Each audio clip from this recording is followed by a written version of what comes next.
Paradise Found by William Warren, The Cradle of the Human Race at the North Pole.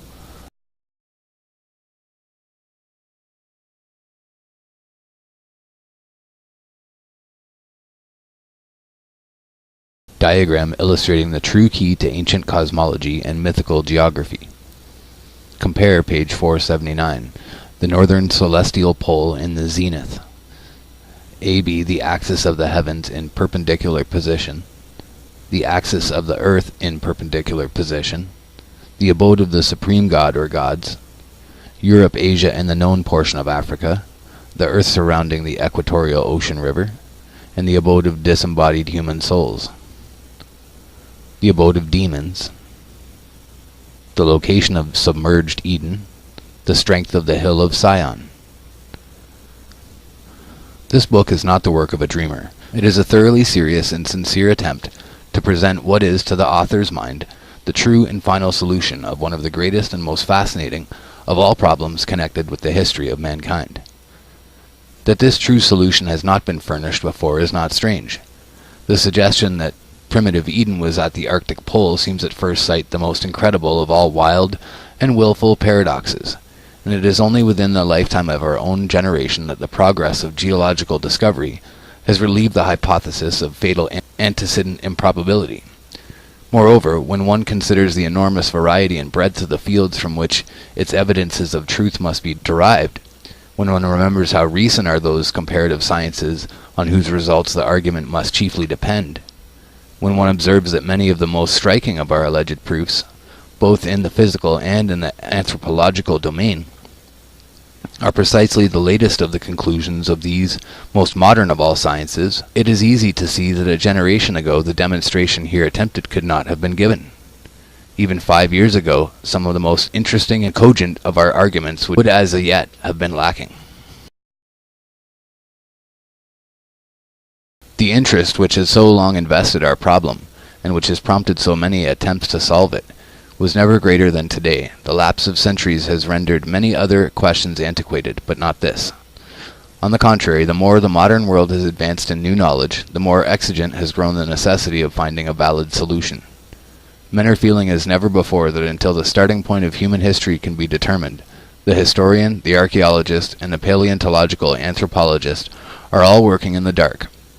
It is seen that without this desideratum, the ethnologist, the philologist, the mythographer, the theologian, the sociologist, can none of them construct anything not liable to profound modification, if not to utter overthrow, the moment any new light shall be thrown upon the mother region, and the prehistoric movement of the human race. Every anthropological science, therefore, and every science related to anthropology, seems at the present moment to be standing in a state of dubitant expectancy, willing to work little tentatively, but conscious of its destitution of the needful primal datum, and conscious of its consequential lack of a valid structural law. To the believer in revelation, or even in the most ancient and venerable ethnic traditions, the volume here presented will be found to possess uncommon interest. For many years the public mind has been schooled in a narrow naturalism, which has in its worldview as little room for the extraordinary as it has for the supernatural. Decade after decade, the representatives of this teaching have been measuring the natural phenomena of every age and of every place by the petty measuring rod of their own local and temporary experience. So long and so successfully have they dogmatized on the constancy of nature's laws and the uniformity of nature's forces, that of late it has required no small degree of courage to enable an intelligent man to stand up in the face of his generation and avow his personal faith in the early existence of men of gigantic stature and of almost millenarian longevity. Especially have clergymen and Christian teachers and writers upon biblical history been embarrassed by the popular incredulity on these subjects, and not infrequently by a consciousness that this incredulity was in some measure shared by themselves. To all such, and indeed to all the broader-minded among the naturalists themselves, a new philosophy of primeval history, a philosophy which for the alleged extraordinary effects provides the adequate extraordinary causes, cannot fail to prove most welcome. The execution of the plan of the book is by no means all that the author could desire. To the elaboration of so vast an argument, the materials for which must be gleaned from every possible field of knowledge. The broadest and profoundest scholar might well devote the undistracted labor of a lifetime. To the writer loaded with the cares of a laborious executive office, there were lacking both the leisure and the equipment otherwise attainable for so high a task. The best he could do was to turn 1 or 2 summer vacations into work time and give the result to the world. Of the correctness of his position he has no doubt, and of the preparedness of the scientific world to accept it he is also confident. To the foregoing remarks it may be proper to add that apart from its immediate purpose, the book has interest, and it is hoped value, as a contribution to the infant science of comparative mythology.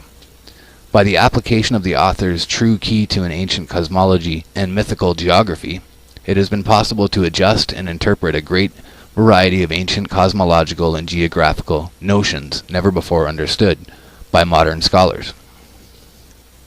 For example, the origin and significance of the Chinbat Bridge are here for the first time explained. The indication of the polocentric character common to the mythical systems of sacred geography among all ancient peoples will probably be new to every reader. The new light thrown upon such questions as those relating to the direction of the sacred quarter, the location of the abode of the dead, the character and position of the cosmical tree, the course of the backward flowing ocean river, the correlation of the navels of earth and heaven, not to enumerate other points, can hardly fail to attract the lively attention of all students and teachers of ancient mythology and mythical geography.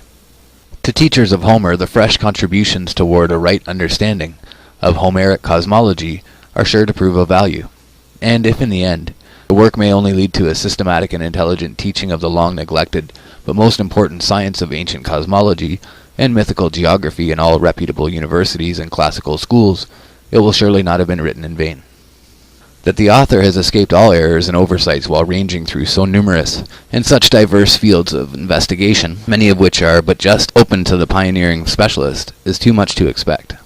He only asks that any such blemishes which a more competent scholarship may detect, or which the progress of new learning may yet bring to light, may not be allowed to prejudice the force of true arguments, but may be pointed out in the spirit of a candid and helpful criticism. In conclusion, the author respectfully commits his work for all truth-seeking spirits, not less to the patient investigators of nature than to the student of history, of literature, and of religion. Particularly would he commend it to all those yearning and waiting Königssonen, whose experience has been described by Hans Andersen in the words, "Once upon a time there was a king, a son. Nobody had so many and such beautiful books as he. In these all that had ever happened in the world he could read and see depicted in splendid engravings. Of every people and of every land could he get information. But as to where the Garden of Eden was, not a word was to be found therein. Just this it was, on which he meditated most of all." Paradise Found by William Warren. And we're just going to go through some of the illustrations first of all, so that we can see the parallels to flat Earth. And it's kind of important just to look at this first. So, the night skies of Eden.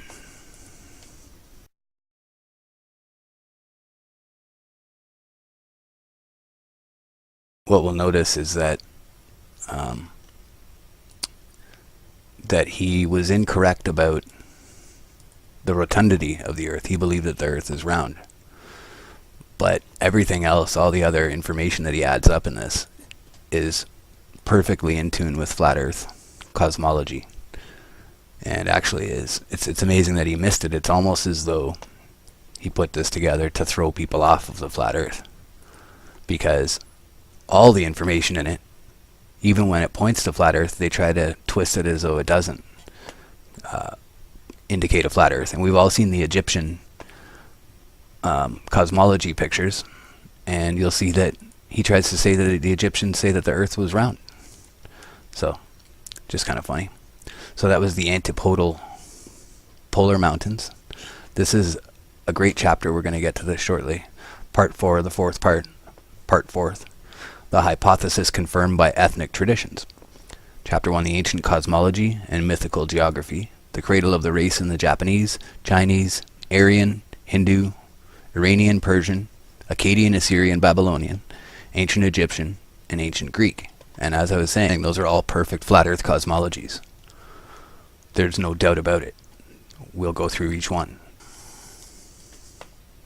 including the Greeks. Yeah, Homer. That Homer talks about the firmament, and Hades, and heavens, and angels, and Zeus, and all of that. The heavenly chariots, the earth of the Hindus, Bharata, Kimpurusha, Haravarska, the earth of the Hindus. And we've seen that before in other... We have the CGI of that. And then again, so this would be Mount Meru in the center, sticking up. The Hindus number 2. Well, I guess that was that as well. Okay. The earth of the Persians. And again, see, that was the flat earth from above. So we'll look at it again. The North Pole. Amazing. This is the Persians. So there is Sumeru again, which ascends to the heavens. We're looking straight down at it. That's the center of the flat earth map. The North Pole ascends to the heavens there.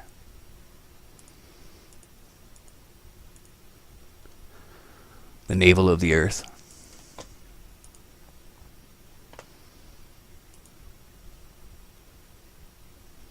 There it is. The North Pole. And this one leaves out, of course, the detail that we have in our other maps there from Mercator.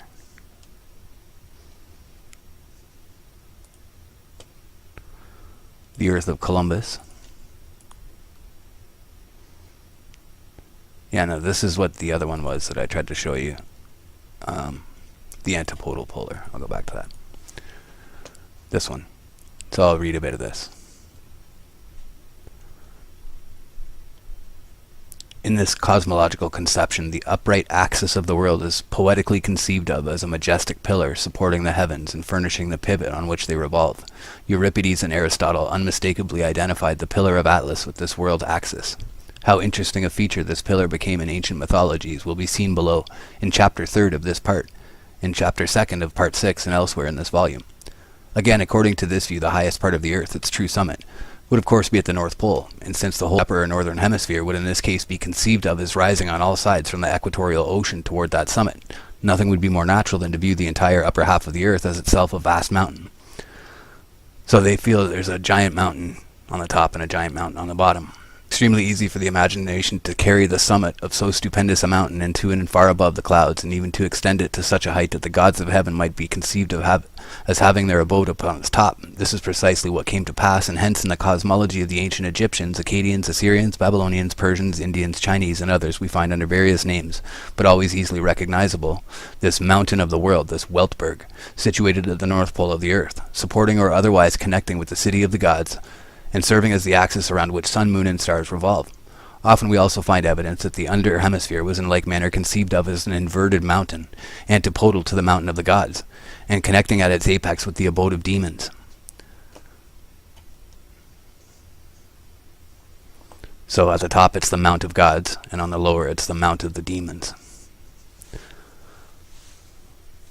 But what we see there, what they're really showing on all their maps that he's misidentifying, is that it's actually the flat earth, and that there's a mountain in the center, and that underneath of that mountain and underneath of the flat earth is where hell is. The world of Homer.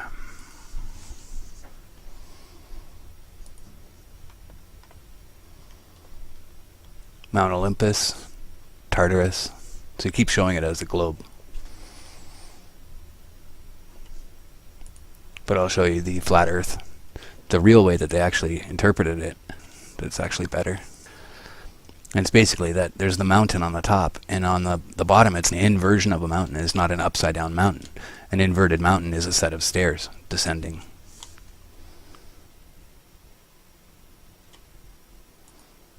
Like that. So the flat earth is here and at the North Pole here, or wherever you want to put it. But that's the antipodal version of Mount Meru that descends down at the center.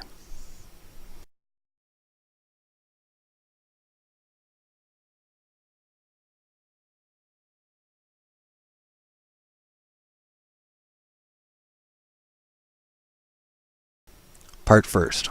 Location of Eden, state of the question. Results of the explorers, historic and legendary. Results of the theologians. Results of non-theological scholars, naturalists, ethnologists, archaeologists.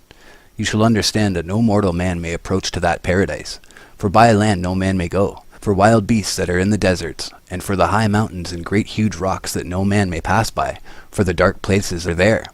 And by the rivers may no man go, for the water runs so roughly and so sharply, because it comes down so outrageously from the high places above, that it runs in so great waves that no ship may row or sail against it, and the water roars so, and makes so huge a noise and so great a tempest that no man may hear another in the ship, though he cried with all the might he could.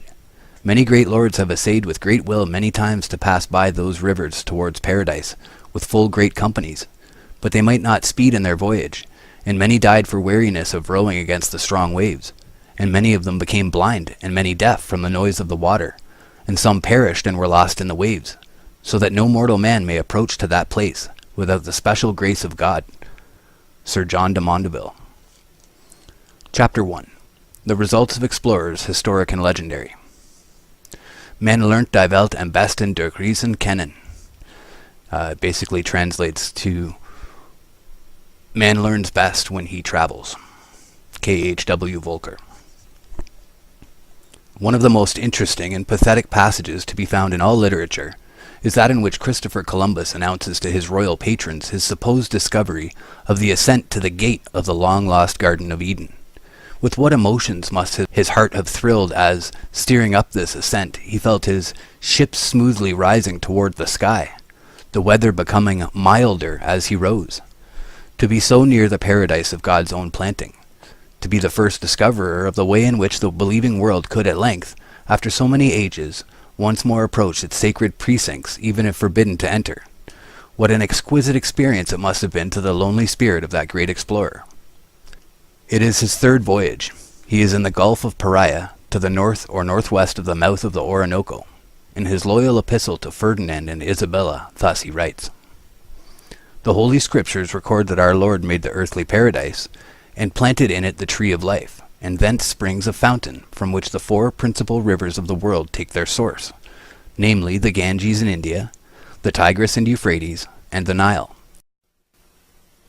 I do not find, nor ever have found, any account by the Romans or Greeks which fixes in a positive manner the site of the terrestrial paradise. Neither have I seen it given in any map monde laid down from authentic sources. Some place it in Ethiopia at the sources of the Nile, but others, traversing all these countries, found neither the temperature nor the altitude of the sun correspond with their ideas respecting it, nor did it appear that the overwhelming waters of the deluge had been there.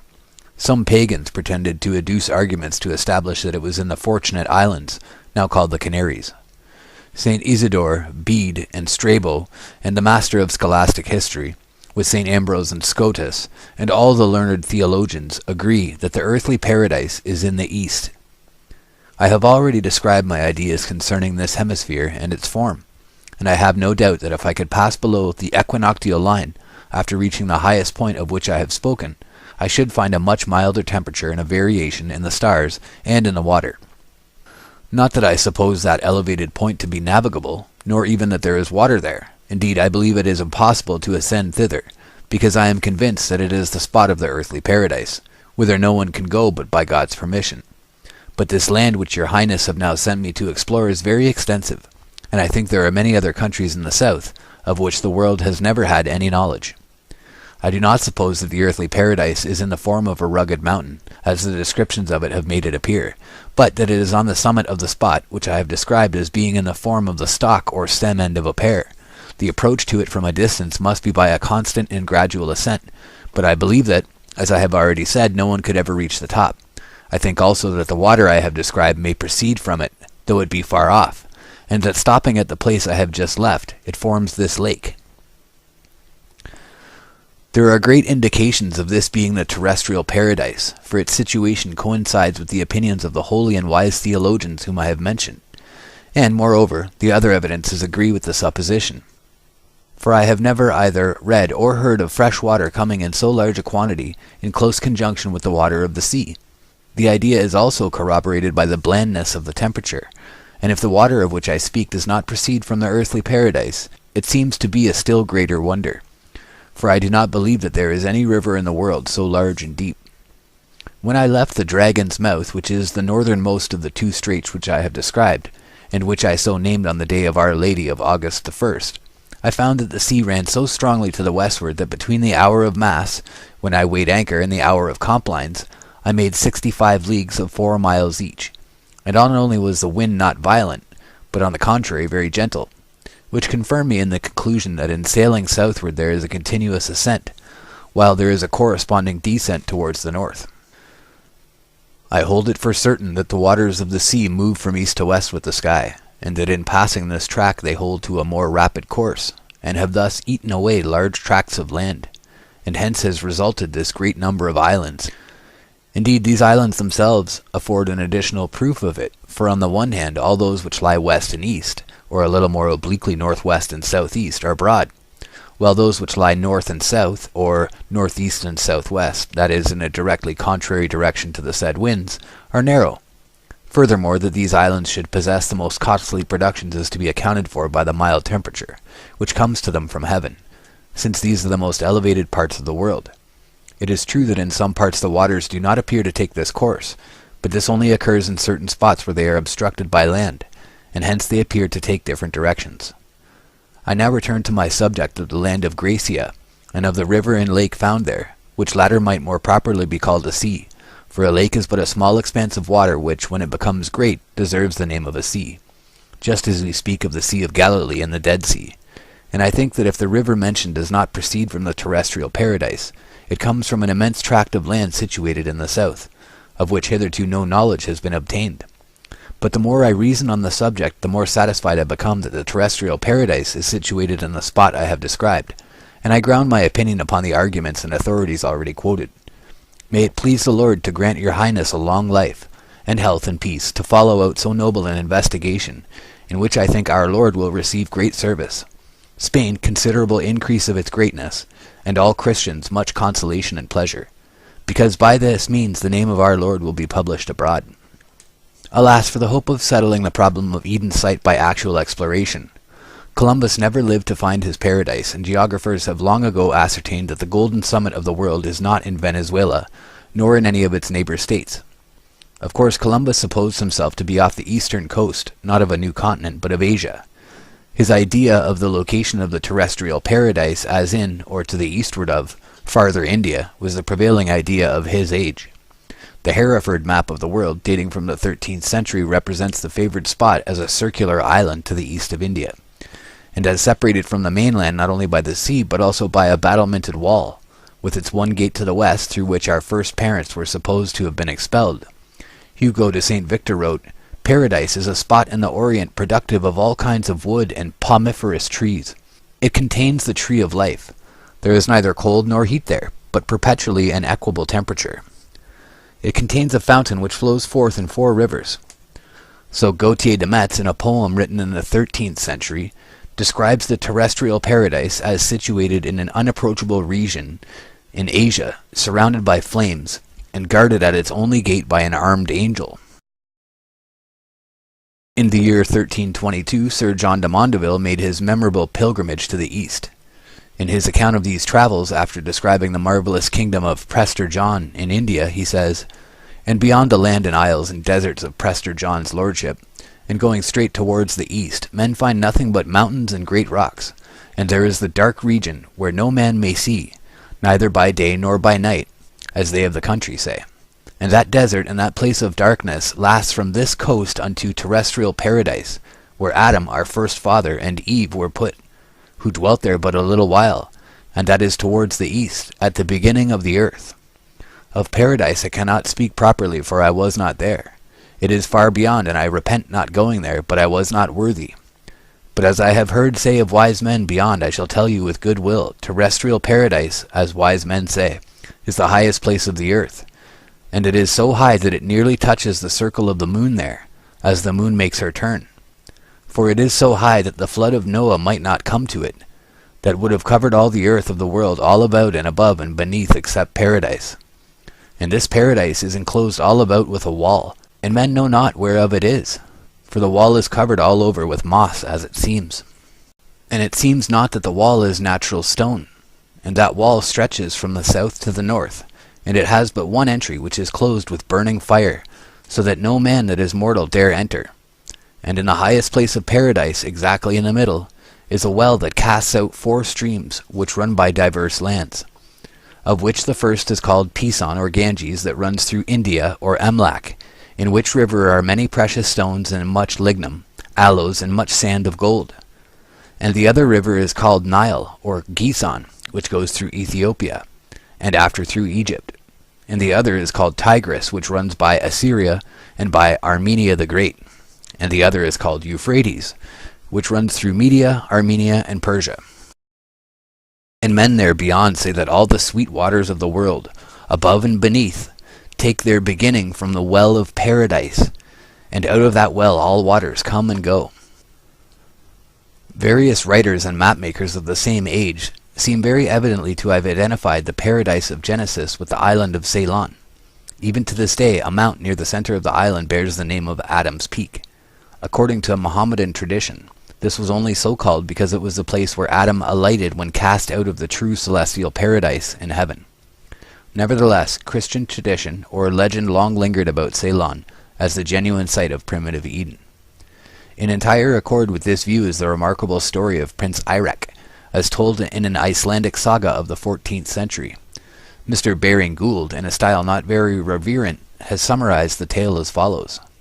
Eirik was a son of Thrand, king of Drontheim, and having taken upon him a vow to explore the deathless land, he went to Denmark, where he picked up a friend of the same name as himself. They then went to Constantinople and called upon the emperor, who held a long conversation with them, which is duly reported, relative to the truths of Christianity and the sight of the deathless land, which, he assures them, is nothing more nor less than paradise. The world, said the monarch, who had not forgotten his geography since he left school, is precisely 180,000 stages round, about 1,000,000 English miles, and it is not propped up on posts, not a bit. It is supported by the power of God, and the distance between earth and heaven is 100,045 miles. Another MS reads 9,382 miles. The difference is immaterial, so they must have meant 10,000 there, although it says 100,000. And round about the earth is a big sea called Ocean. And what's to the south of the earth? Asked Eric. Oh, there is the end of the world, and that is India. And pray, where am I to find the deathless land? That lies, paradise, I suppose you mean? Well, it lies east of India. Having obtained this information, the 2 Eiriks started, furnished with letters from the Greek emperor. They traversed Syria and took ship, probably at Balsora. Then, reaching India, they proceeded on their journey on horseback, till they came to a dense forest, the gloom of which was so great through the interlacing of the boughs, that even by day the stars could be observed twinkling, as though they were seen from the bottom of a well. On emerging from the forest, the 2 Eiriks came upon a strait, separating them from a beautiful land, which was unmistakably paradise.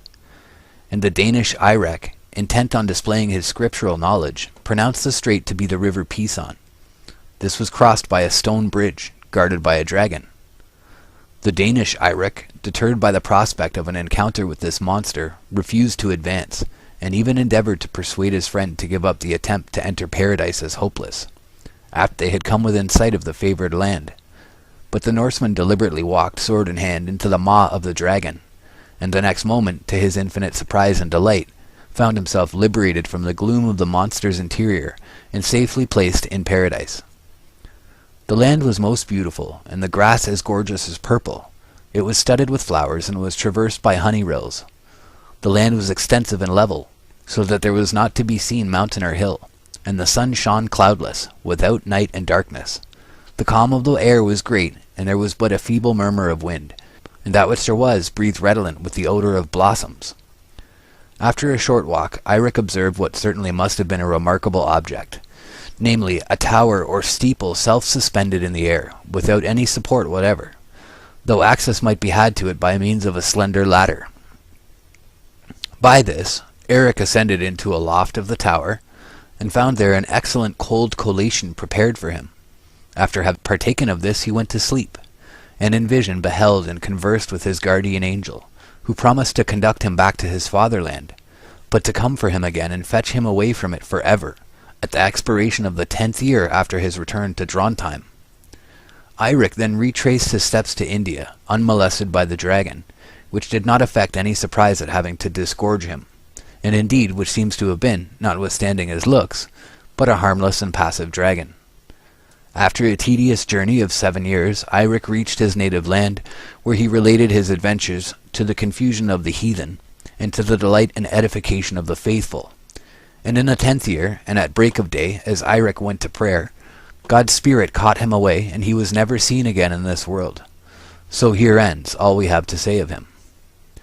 Here we get farther than with Columbus, but however beautiful and credible this story of Eden exploration may have been 500 years ago, we now know that the only paradise in Ceylon is a symbolical Buddhist one, as far removed from the primitive Garden of Genesis as Roman Catholic Calvarios in South America are from the primitive Calvary of the Crucifixion.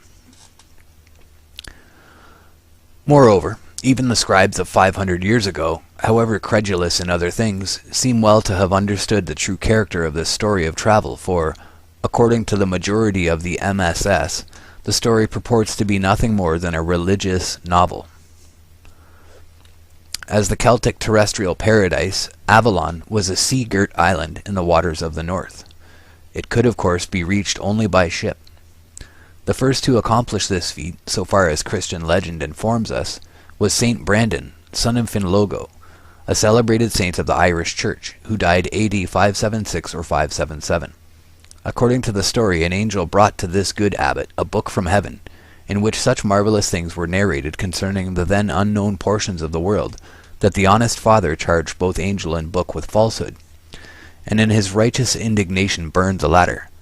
As a punishment for his unbelief, God sentenced him to and recover earth and the book. He must search through hell and earth and sea until he finds the heavenly gift.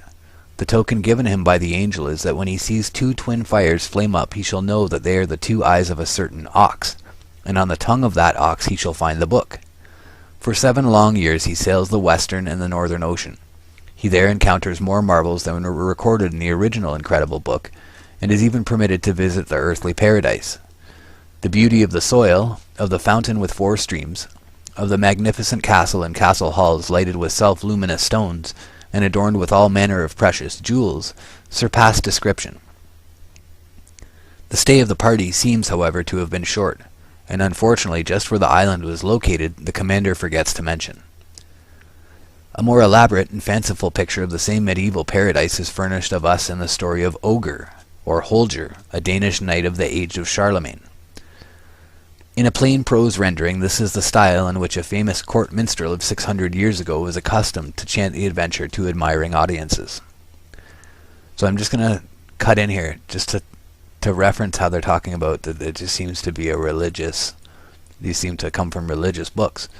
Well, the common theme there is that every time they look at the religious novels, they come back to those 4 rivers, and they say that that's the center of the earth, and that they say that that's where we descended from heaven. And we see that every religion that we look into, and every time that the people who are telling these stories are people who are closely related to the kings of their towns or their cities or the places they're from. And it seems like every time that they tell this story, it's like a broken telephone, that they did have the original story and they tried to maintain as much of it as they could, but through the years it just became broken down by, broken telephone, word of mouth. And so some of the traits are maintained, but a lot of them are lost. And until you look at the actual scripture, which is the Enochian part that we're coming to, it doesn't make any sense. What they continue to do is to slough off the information, because they say that, well, it must have come from some religious source, and so therefore it has no worthiness, it has no basis in reality. So I just find it interesting that we're still in that situation today, where if someone says something and says that it has to do with the origins of man, it's almost like even if we could prove it, people would never believe it, because if we said our proof has anything to do with it, what if you prove to someone that that is the base of heaven? Just like proving to them that the earth is flat, now you've proven that God exists, and that's very difficult for a lot of people to take in. They don't want to deal with that. I just wanted to be clear there about that everybody sloughs it off because they think that it's religious. And yet, what could be more central is who we are and where we came from. So we're back at the story of Oger, or Holger, the Danish knight of Charlemagne. Carahue and Gloriand were in a boat with a fair company, and Oger had with him 1,000 men-at-arms. When they were a certain way on, there arose so mighty a tempest that they knew not what to do, only to commit their souls to God. So great was the storm that the mast of Oger's ship broke, and he was constrained to embark in a little vessel with a few of his comrades, and the wind struck them with such fury that they lost sight of Carahue. Carahue was so sore troubled that he was like to die, and he began to mourn the noble Oger, for he wist not what was become of the boat. And Oger in like manner lamented Carahue. Thus grieved Carahue and the Christians in his company, saying, Alas, Oger, what is become of thee? This is, I ween, the most sudden departure that I heard of ever. Nay, but cease, my beloved, said Gloriand. He will not fail to come again when God wills, for he cannot be far away. Ah, lady, said Carahue, you know not the dangers of the sea, and I pray God to take him into his keeping. Now I will leave speaking of Carahue and return to Oger, who was in peril, yet was ever grieving for his friend, and saying, Ah, Carahue, hope of the remaining days of my life, thou whom I love next to God, how has God allowed me to lose so soon you and your lady? At that moment the great ship in which Oger had left his men-at-arms struck against a rock, and he saw them all perish, at which sight he was like to die of grief. And presently a lodestone rock began to draw towards it the boat in which Oger was. Oger, seeing himself thus taken, recommended his soul to God, saying, My God, my Father and Creator, who hast made me in thine image and semblance, have pity on me now, and leave me not here to die, for that I have used my power as was best to the increase of the Catholic faith. But if it must be that thou take me, I commit to thy care my brother Gaiu, and all my relatives and friends, especially my nephew Gautier, who is minded to serve thee, and bring the Paynim into thy holy church. Ah, my God, had I known the peril of this adventure, I should never have abandoned the beauty, sense, and honour of Clarice, Queen of England. Had I but gone back to her, I should have seen, too, my redoubted sovereign, Charlemagne, with all the princes who surround him. Meanwhile the boat continued to float upon the water, till it reached the lodestone castle, which they call the Château d'Avalon, which is but a little way from the earthly paradise. Whither were snatched in a beam of fire Elias and Enoch, and where was Morglafé, who at his birth had given him such great gifts. Then the mariners saw well that they were drawing near to the lodestone rock, and they said to Oger, My lord, commend thyself to God, for it is certain that at this moment we are come to our voyage's end. And as they spake, the bark with a swing attached itself to the rock, as though it were cemented there. That night Oger thought over the case in which he was, but he scarce could tell of what sort it might be. And the sailors came and said to Oger, My lord, we are held here without remedy, wherefore let us look to our stores, for we are here for the remainder of our lives. To which Oger made answer, If this be so, then will I make consideration of our case, for I would assign to each one his share, to the least as to the greatest. For himself Oger kept a double portion, for it is the law of the sea that the master of the ship has as much as 2 others. But if that rule had not been, he would still have needed a double quantity, for he ate as much as 2 common men. When Oger had apportioned his share to each, he said, Masters, be sparing, I pray you, of your food as much as you may, for so soon as you have no more, be sure that I myself will throw you into the sea. The skipper answered him, My lord, thou wilt escape no better than we. Their food failed them all, one after another, and Oger cast them into the sea, and he remained alone. Then he was so troubled that he knew not what to do. Alas, my God, my Creator, said he, hast thou at this hour forsaken me? I have now no one to comfort me in my misfortune. Thereupon, whether it were his fantasy or no, it seemed to him that a voice replied, God orders that so soon as it be night thou go to a castle after thou hast come to an island, which thou wilt presently find. And when thou art on the island thou wilt find a small path leading to the castle, and whatsoever thing thou seest there, let that not affray thee. And Oger looked, but wist not who had spoken. Oger waited the return of night, to learn the truth of that which the voice foretold, and he was so amazed that he wist not what to do, but set himself to the trial. And when night came he committed himself to God, praying him for mercy, and straightway he looked and beheld the castle of Avalon, which shone wondrously. Many nights before he had seen it, but by day it was not visible. Howbeit, so soon as Ogre saw the castle, he set about to get there. He saw before him the ships that were fastened to the lodestone rock, and now he walked from ship to ship, and so gained the island. And when there, he at once set himself to scale the hill by a path which he found. When he reached the gate of the castle and sought to enter, there came before him 2 great lions, who stopped him and cast him to the ground. But Ogre sprang up and drew his sword, Curtain, and straightway cleft one of them in twain. Then the other sprang and seized Ogre by the neck, and Ogre turned round and struck off his head. When Ogre had performed this deed, he gave thanks to our Lord, and then he entered the hall of the castle, where he found many viands, and a table set as if one should dine there. But no prince nor lord could he see. Now he was so amazed to find no one, save only a horse, which sat at the table as if it had been a human being. This horse, which was called Papillon, or Psyche, waited upon Ogre, gave him to drink from a golden goblet, and at length conducted him to his chamber, and to a bed whose fairy-made coverlet of cloth of gold and ermine was la plus mignonne chose qu'il fait jamais vue, or the nicest he had ever seen. When Ogre awoke, he thought to see Papillon again, but could see neither him nor man nor woman to show him the way from the room. He saw a door, and having made the sign of the cross, sought to pass out that way. But as he tried to do this, he encountered a serpent, so hideous that the like has scarce been seen. It would have thrown itself upon Ogre, but that the knight drew his sword and made the creature recoil more than 10 feet. But it returned with a bound, for it was very mighty, and the twain fell to fight. And now as Ogre saw that the serpent pressed hard upon him, he struck at it so doughtily with his sword that he severed it in twain. After that, Ogre went along a path which led him to a garden, so beauteous that it was in truth a little paradise. And within were fair trees, bearing fruit of every kind, of tastes diverse, and of such sweet odours that he never smelt trees like them before. Ogre, seeing these fruits so fine, desired to eat some, and presently he lighted upon a fine apple tree, whose fruit was like gold, and of these apples he took one and ate.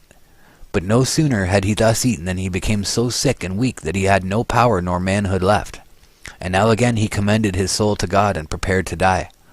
But at this moment, turning round, he was aware of a fair dame, clothed in white, and so richly adorned that she was a glory to behold.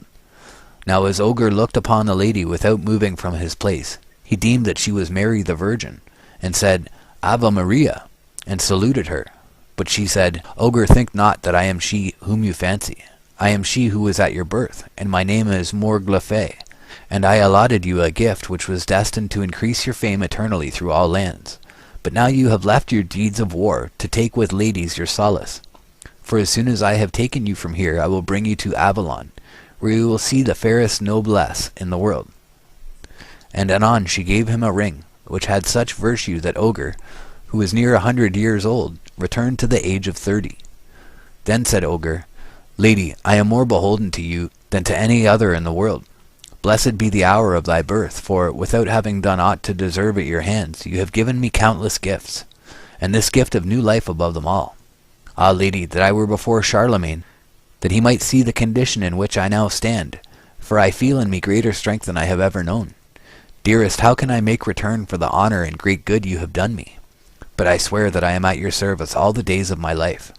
Then Morgue took him by the hand and said, My loyal friend, the goal of all my happiness, I will now lead you to my palace in Avalon, where you will see of noblesse the greatest and of demoiselles the fairest. And she took Ogre by the hand and led him to the castle of Avalon, where was King Artus and Alberon and Melambron, who was a sea-fairy. As Ogre approached the castle, the fairies came to meet him, dancing and singing marvellously sweetly. And he saw many fairy dames, richly crowned and apparelled. And presently came Arthur, and Morgue called to him, and said, Come hither, my lord and brother, and salute the fair flower of chivalry, the honour of the French noblesse, him in whom all generosity and honour and every virtue are lodged. Ogre le Danois, my royal love, my only pleasure, in whom lies for me all hope of happiness. Then Morgue gave Ogre a crown to wear, which was so rich that none here could count its value, and it had beside a wondrous virtue. For every man who bore it on his brow forgot all sorrow and sadness and melancholy, and he thought no more of his country nor of his kin that he had left behind him in the world. We leave Ogre thus, bien assis et entretenu des dames qui s'étaient marveillées, and return to the earth, where things were not going so well. For while Ogre was in Fairy, the Paynim assembled all their forces and took Jerusalem, and proceeded to lay siege to Babylon. That is Cairo at the time. Then the most valiant knights who were left on earth, Moisant and Florian and Carahue and Gautier, Ogre's nephew, assembled all their powers to defend this place. But they lamented greatly because Ogre was no more. And a great battle took place without the walls of Babylon, in which the Saracens, assisted by a renegade, the Admiral Gandice, gained the victory. Ogre had long been in the castle of Avalon, and had begotten a son by Morgue, when she, having heard of these doings and of the danger to Christendom, deemed it needful to awake Ogre from his blissful forgetness of all earthly things, and tell him that his presence was needed in this world once more. Thereupon follows an account of Ogre's returning to earth, where no one knew him, and all were astonished at his strange garb and bearing. He inquired for Charlemagne, who had been long since dead. The generation below Ogre had grown to be old men, yet he still had the habit of a man of 30. We need not wonder that his talk excited suspicion, but at length he made himself known to the King of France, joined his army, and put the Paynim to flight. He had now forgotten his life in Fairy. He was beloved by the Queen of France, the king having been killed, and was about to marry her, when Morgue again appeared and carried him off to Avalon. Looking back over this long story to see just where it locates its paradise and how one could get there, we find the data extremely few and discouraging, and the older story in Plutarch respecting the same Isle of Blessedness is not less destitute of indications as to exact locality. Going some centuries farther back, we find another traveler who claims to have been in terrestrial paradise. He says, "As I looked towards the north, over the mountains, I saw 7 mountains full of precious balsam and odorous trees, and cinnamon and pepper. And from thence I went over the summits of these mountains far towards the east, and passed on still farther, over the sea, and came far beyond it. And I came into the garden of righteousness, and saw a many-colored crowd of trees of every kind. For many and great trees flourish there, very noble and lovely. And the tree of wisdom, which gives wisdom to anyone who eats of it. It is like the Johannes bread tree. Its fruit is like a cluster of grapes, very good, and the fragrance of the tree spreads far around. And I said, Fair is this tree, and how beautiful and ravishing its look. And the holy angel Raphael, who was with me, answered and said to me, This is the tree of wisdom of which thy forefathers, thy hoary first parent and thy aged first mother ate, and found the knowledge of wisdom, and their eyes were opened, and they knew that they were naked, and were driven out of the garden." This favored explorer, who had the special advantage of being guided by a holy angel, was the unknown author of the Book of Enoch, which writing is believed by some to be as old as the 2nd century before Christ. No one can read many chapters of his production, however, without arriving at the firm conclusion that sacred geography has little to hope from such a source, however ancient. Coming down to the travelers of our own time, we fare no better, even though they do not tax our credulity with stories of angelic guides or of guardian dragons. One, writing only 10 years ago, professedly from the very garden itself, momentarily raises our expectations when he says, "Discoveries made within the last decade tend to confirm the supposition that the primeval abode of man was near the confluence of the Euphrates and the Tigris, and it is not too much to anticipate the exhuming of inscribed tablets, which will fully establish this belief." But as suddenly as our hopes are excited, so suddenly do they die away in disappointment. Incredulous critics greet the suggestion of exhuming inscribed tablets on the subject with a chorus of derisive laughter. The author himself does not venture to give any of the discoveries made within the last decade which tend to confirm the notion that Eden was located at the point described. On the contrary, in the immediately following sentence, he takes leave of the subject, and so doing gives us over to his own admitted uncertainty in the following terms. And although, after the lapse of so many centuries, exact correspondence of topography is not to be expected, yet guided by the general features of the scene rather than by the minuter ones, the present traditional Garden of Eden may be accepted until another has been discovered, and its identity more clearly proved. In such darkness dies out the kindled hope. Meantime, in a letter to Sir Roderick Murchison, published in the Athenaeum, not far from the same date, the indefatigable Livingstone disclosed the secret of his tireless perambulations through Central Africa. He believed that at the sources of the Nile, could he once discover them, he would stand upon the site of the primeval paradise. Evidently, exploration, wonderful as have been its achievements, has not yet solved the problem of the site of Eden. To this day, the word of Pindar, uttered 500 years before Christ, has remained true. Quote, "Neither by taking ship, neither by any travel on foot, to the Hyperborean field, shalt thou find the wondrous way." Chapter 2. The results of theologians. Some have placed it in the third heaven, some in the fourth, and in the heaven of the moon, in the moon itself, on a mountain near the lunar heaven, in the middle region of the air, out of the earth, upon the earth, beneath the earth, in a place that is hidden and separated from man. It has been placed under the northern pole, in Tartary, or in the place now occupied by the Caspian Sea. Others placed it in the extreme south, in the land of fire, others in the Levant, or on the shores of the Ganges, or in the island of Ceylon. It has been placed in China, or in an accessible region beyond the Black Sea, by others in America, in Africa, etc. All this from Bishop Hewitt. For me, it's very clear that it was at the North Pole, and then we had the flood, and the peoples that had been there were dislocated to the other regions after the flood. That the boat landed on Mount Ararat, or somewhere near that location. In fact, I think it's on Ararat, but the ark landed there, and the people descended there, and that's why you have civilization springing from that area, being the Middle East. But that originally that's when they found two rivers there and called them, naming them after what they called them when they were in paradise or close to paradise at Mount Meru. So they renamed those rivers for rivers that they knew before the flood.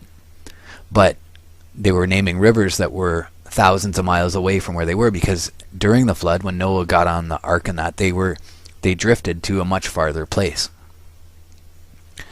Theologians, so back to the text now. That was me talking and thinking out loud about what I think about it. Theologians, Christian and Jewish, have in all ages differed, and irreconcilably differed, as to the location of the cradle of the human race. The evidences of this are so well known, or so easily accessible to every intelligent reader, that they need not be adduced in this place. The fathers and theologians of the early church and of the Middle Ages held many curious and conflicting opinions upon the subject. Some, following the allegorizing method of Philo, interpreted the whole narrative in Genesis as a parable setting forth spiritual things. Eden was not a place, but a state of spiritual blessedness. The four rivers were not rivers, but the four cardinal virtues, etc. The majority, however, held to the historic character of the narrative, and to the strictly geographical reality of Eden. To the question of its location, numberless were the answers. Often it was in the Far East, beyond all lands inhabited by men. Sometimes it was thought of as perhaps within or under the earth, in the regions of the dead. Sometimes it was neither on nor below the earth, but high above it, in the third heaven, or some way associated with the lunar orbit. Again, it would be stated that there are two paradises, a celestial and a terrestrial one, the one in heaven, the other on the earth. Tertullian, conceiving of the torrid zone as the flaming sword which turned every way to keep the way of the tree of life from Genesis 3:24, placed Eden beyond it in the southern hemisphere. Now it was at the bottom of the sea, or again it held a position midway between earth and heaven. Anon, it was on the summit of a miraculous mountain, which rose to the height of the moon. Of this mountain only the base was washed, when by the waters of the deluge all other mountains were covered. It was conceived of as rising in 3 gigantic stages to its stupendous height. All kinds of marvelous plants and precious metals and gems adorned it. But its supreme adornment was a divine river, which, starting from the throne of God in the highest heaven, descended to the holy garden on the mountain's head, and thence parting into 4, after watering and beautifying the whole mountain in its descent, gradually lost more and more of its celestial taste and vivifying virtues, and became the water system of the habitable globe. Sometimes the location of this mountain was described as in some distant portion of the earth, where the sea or earth and the sky meet. Impatient of such contradictions, Luther, in his own brusque way, rejected all attempts to locate the primeval garden, declaring that the deluge had so changed the face of the earth and the course of its original rivers that all search was fruitless. Calvin, on the contrary, confidently affirmed that the writer of the Genesis narrative must be understood as locating the Garden of Eden near the mouths of the Euphrates. Soon this original diversity of Protestant teaching upon the subject became aggravated by new theories, some of them suggested by orthodox ingenuity, some introduced by rationalistic conceptions of the semi-mythical character of the Bible, until at the present time the state of theological teaching respecting Eden is, if possible, a worse babble than in any preceding age. For a partial illustration of the confusion, one has only to turn to the most recent and authoritative biblical, theological, and religious encyclopedias. In McClintock and Strong's The Writer on Eden inclines to locate it in Armenia. In Smith's Bible Dictionary, the problem is abandoned as probably insoluble. In the great German encyclopedia, Herzog, it is declared necessary to deny to the story of Eden a strictly historical character. It is a bit of mythical geography. In the supplement, however, Pressel makes an elaborate argument of many pages in favor of the location at the junction of the Tigris and Euphrates. Dilliman, in Schenkel's Bible Lexicon, places it in the Himalayas north of India. In the chief Roman Catholic cyclopedia, Wetzel, and Velt's Kirchenlexikon, the writer vacillates between Eastern Asia, taken in a vague and undefined sense, and an equally undefined north. In Lichtenberg's just completed Encyclopedia of Religious Sciences, the whole story in Genesis 2 is declared as a philosophic myth. Professor Brown of New York, in the new work edited by Dr. Schaff, on the basis of Herzog, enumerates a variety of opinions advocated by others, but refrains from expressing any opinion of his own. Such is all the light which contemporary theology seems able to throw upon our problem. But here some plain reader of the Bible opens at the second chapter of Genesis and reads, "And the Lord God planted a garden eastward in Eden, and there he put the man whom he had formed." And the plain reader asks how a believer in the Bible can doubt this passage fixes the location of the garden somewhere to the east of Palestine. But looking a little more critically, our inquirer himself quickly sees that the verse does not necessarily affirm anything as to the direction of the garden from the writer. It may naturally mean that the garden was planted in the eastern part of the land of Eden, wherever that was. And turning to the most careful and orthodox commentators, he finds that not a few take this view of it. Moreover, Mikkedim, here translated eastward, may be otherwise translated, as it is in the King James Version, in the passages of Psalms 44 and 44:12 and 56:6 and elsewhere. In fact, in the Vulgate, it is here translated a principio, in or from the beginning. Among the early Greek translators, Symmachus, Theodotion, and Aquila understood the term in the same way. Hence, nearly 200 years ago, the learned Thomas Burnet wrote as follows: "Some have thought that the word Mikkedim, Genesis 2, was to be rendered in the east or eastward as we read it, and therefore determined the site of paradise. But 'tis only the Septuagint that translates it so. All the other Greek versions in St. Jerome, the Vulgate, the Chaldee paraphrase, and the Syriac render it from the beginning or in the beginning, or to that effect. And we that do not believe the Septuagint to have been infallible or inspired have no reason to prefer their single authority above all the rest." The same writer says again, "We may safely say that none of the Christian fathers, Latin or Greek, ever placed paradise in Mesopotamia. That is a conceit and innovation of some modern authors, which hath been much encouraged of late, because it gave more ease and rest as to further inquiries and an argument they could not well manage. But the four rivers, says our inquirer, and he reads verses 10 through 14, "And a river went out of Eden to water the garden, and from thence it was parted and became into four heads. The name of the first is Pison, and the name of the second river is Gihon, and the name of the third river is Hiddekel, and the fourth river is Euphrates." Surely here in the fourth river we have one undeniable landmark. However impossible it may be to satisfactorily identify all four of the primitive rivers of Eden, the mention of the Euphrates, at least, restricts the location of the garden to some part of the region drained by that river. Consulting the theologians, however, our investigator finds a great variety of serious objections urged against this short and easy method of settling the controversy. First, he is told that some biblical critics have expressed doubt as to the genuineness of the verses, and that as earnest a defender of the Bible as Mr. Granville Penn considered the whole passage an interpolation. Secondly, he learns that Parath, or Frat, the Hebrew name of the river, is from the older form Burati, or Puratu, a word believed to signify the broad, or the deep. Of course, such a descriptive term may well have been the name of more than one ancient river, just as Broad Brook is the name of many an American stream. Indeed, in his learned work Le Berceau de l'Espèce Humaine, O'Bry shows that in ancient times Frat or Euphrates was the name of one or possibly two of the rivers of Persia. One of these in Pliny's time still bore the name in the hardly changed form Euphrates. Lenormant says he does not hesitate to consider the Frath of the Corda Avesta identical with the Persian river Helmand. Africa also had its sacred Euphrates. If therefore the passage in Genesis is genuine, and Moses wrote of the Frath, it is not certain what broad or abounding river he had in mind. Moreover, in any case, the Euphrates of Mesopotamia is not one of four equal offshoots, into which one river proceeding out of Eden divides itself according to the statements of the text. So its source is not from another river at all, but from ordinary mountain springs.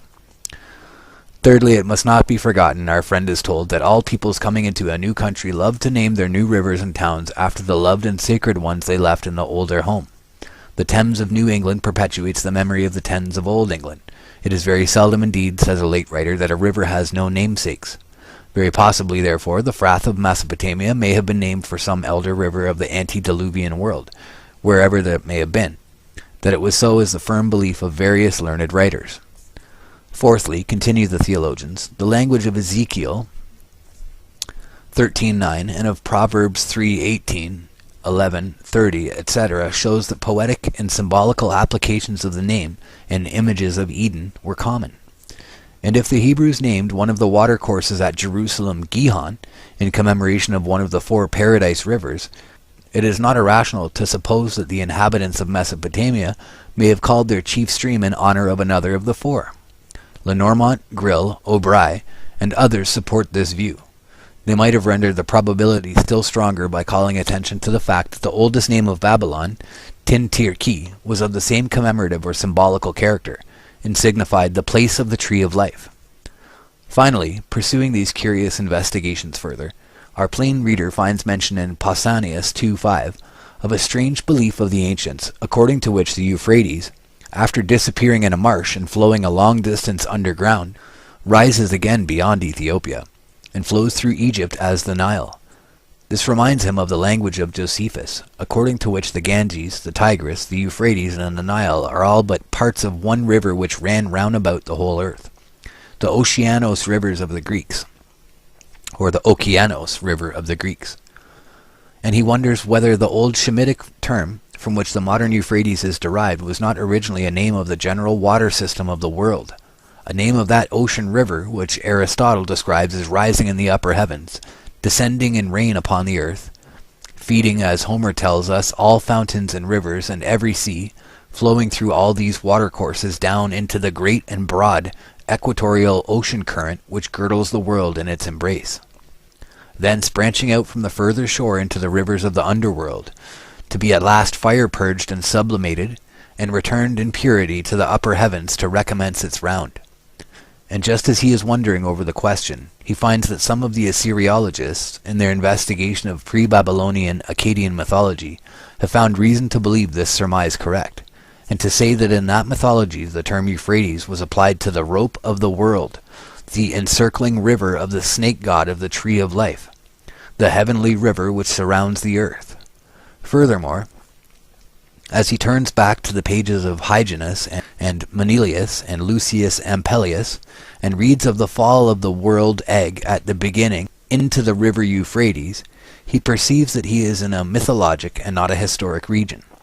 And when he lights upon a mutilated fragment of an ancient Assyrian inscription, in which descriptions of the visible and invisible world are mixed up together, and in which the river of the life of the world is designated by the name Euphrates, he quickly concludes that it will not do to take the term Frath or Euphrata as always and everywhere referring to the historic river of Mesopotamia. Hitherto, then, the results of the theologians as to the location of Eden are purely negative and mutually destructive. It would be difficult, says one of their number, to find any subject in the whole history of opinion which has so invited and at the same time so completely baffled conjecture as this. Theory after theory has been advanced, but none has been found which satisfies the required conditions. The site of Eden will ever rank, with the quadrature of the circle and the interpretation of unfulfilled prophecy, among those unsolved and perhaps insoluble problems which possess so strange a fascination. Chapter 3. The results of non-theological scholars, naturalists, ethnologists, etc. A quote from Charles Darwin. "It is useless to speculate on this subject." Charles Darwin. And we know how useful a quote from Charles Darwin has turned out to be. The location of the cradle of the human race is as much a problem for the ethnologist and anthropologist as it is for the theologian. The archaeologist, the zoologist, and even the biologist, if at all broad and philosophical in their inquiries, cannot ignore the high interest of the questions. Was there for the human race one primitive center of distribution? And if so, where was it located? 30 years ago, the pretentious American work by Knott and Glidden, entitled The Types of Mankind, a work written in opposition to the doctrine of the unity of the human race, attracted unusual attention to the former of these questions. The teaching therein put forth was that there are very many types of varieties of men without genealogical connection with each other, and that therefore a great number of primitive centers of distribution must be assumed. The avowed prejudices of the projectors of the work against certain races, particularly the African, would have rendered the influence of the work upon the scientific world extremely slight, had not contributions of some value from Dr. S. G. Morton and Professor Louis Agassiz been incorporated with it. As it was, it gave European ethnologists occasion to form and express very uncomplimentary conceptions of American representatives of ethnological research. Fortunately, these crude beginners of the science have had no influential successors of their own sort in this country, and but obscure or half-hearted disciples in any other. The polygeny of the race has at present no respectable support. Even the author of the latest and perhaps ablest of the works on the pre-Adamite hypothesis remarked, "The plural origin of mankind is a doctrine now almost entirely superseded. All schools admit the probable descent of all races from a common stock. To the second question, therefore, the attention of the scientific and archaeological world is steadily gravitating. Given one primeval point of departure for the race, where shall that point of departure be sought?" The answers which recent biologists, naturalists, and ethnologists have given to this problem are hardly less numerous or less conflicting than are the solutions proposed by theologians. Of these answers, Professor Zechler, in a late work, enumerates 10, each having the support of eminent scientific names. In latitude they range from Greenland to Central Africa, and in longitude from America to Central Asia. Of the whole number, the two which seem to command the widest and weightiest support are, first, the hypothesis that Lemuria, a wholly imaginary, now submerged prehistoric continent under the northern portion of the Indian Ocean, was the mother region of the race, and secondly, that it was in the heart of Central Asia. The former of these sites is the one supported by Haeckel, Kaspari, Peschel, and many others. Though less positive, Darwin and Lyell seem favorable to the same location or to one in the adjoining portion of Africa. Most of the recent maps of the progressive dispersion of the race over the globe have been constructed in accordance with this theory. Perhaps the best popular summary of the arguments in its favor is that found in Oscar Peschel's Races of Men. But while biological speculation, especially in the hands of Darwinists, is strongly inclined toward the chief habitat of the ape tribes in its attempts to find man's primitive point of departure, comparative philologists, mythologists, and archaeological ethnographers have of late very strongly tended to place the cradle of mankind on the lofty plateau of Pamir in Central Asia. For these the eminent French anthropologist, Quatrefages, is well entitled to speak. "We know," says this savant, "that in Asia there is a vast region bounded on the south and southwest by the Himalayas, on the west by the Bolor Mountains, on the northwest by the Alatau, and on the north by the Altai Range and its offshoots, on the east by the King Khan, on the south and southeast by the Felina and Kwenlun.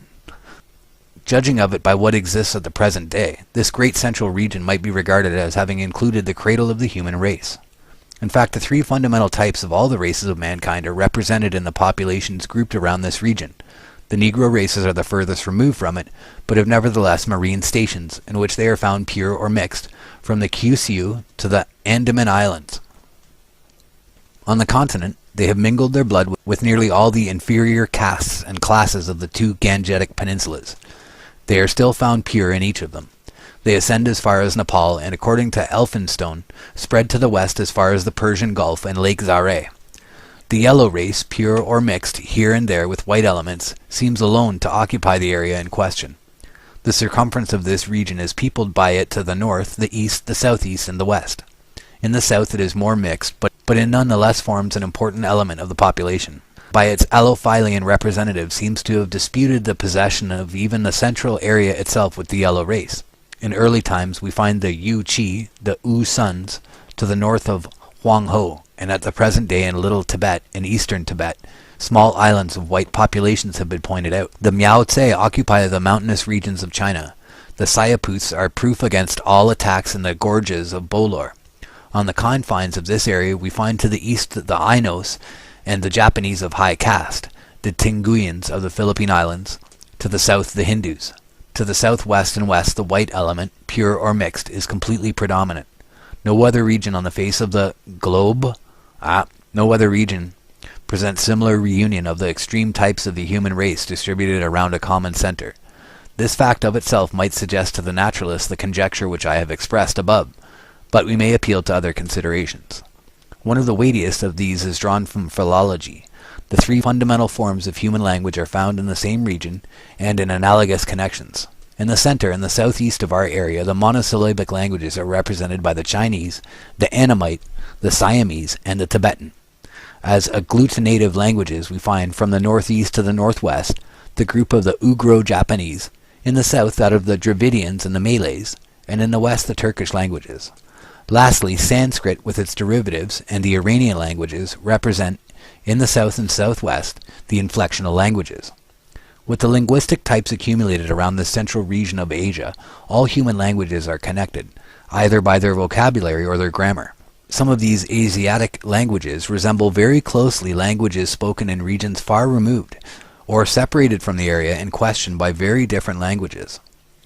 Lastly, it is from Asia again that our earliest tame domestic animals have come. Isidore Geoffroy St. Hilaire is entirely agreed on this point with Dureau de la Malle. Thus, taking into account only the present epoch, everything leads us back to this central plateau, or rather this vast enclosure. Here we are inclined to say to ourselves, the first human beings appeared, and multiplied down to the moment when the populations overflowed like a bowl which is too full, and poured themselves out in human waves in all directions. This view of the location of the first center of the race is very widely accepted. It has the support of many great names. To its establishment, contributions have been made by scholars in a great variety of fields. Among them may be mentioned Layson, Burnouf, Ewald, Renan, O'Bry, de Eckstein, Hofer, Senart, Maspero, Lenormant, etc. Perhaps the most important single treatise representing the view is O'Bry's Cradle of the Human Species, a work of singular interest to every scholar. But the latest writers on the question are by no means confined to the two locations just mentioned.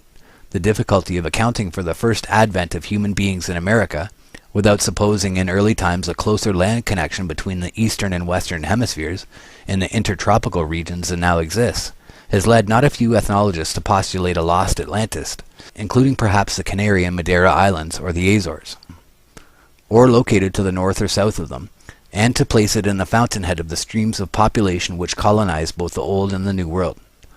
Another location lately advanced with great confidence and supported with remarkable acuteness and learning is that advocated by Dr. Friedrich Delitzsch in his valuable work entitled Wohllage das Paradies. This site is on the Euphrates between Baghdad and Babylon, and the author's construction, the four rivers, are the great canal west of the Euphrates, called by the Greeks the Palakopas, the Shat and Nil, and the lower Tigris and Euphrates.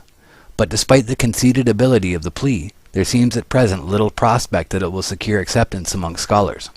The distinguished Theodore Noldke, in a recent review, while cordially praising the learning and ingenuity of the work, professes himself unmoved by its arguments. Similarly, a critic in this country writes, "Unfortunately for the theory so powerfully advanced, almost all the linguistic evidences by which it is supported are still of doubtful value.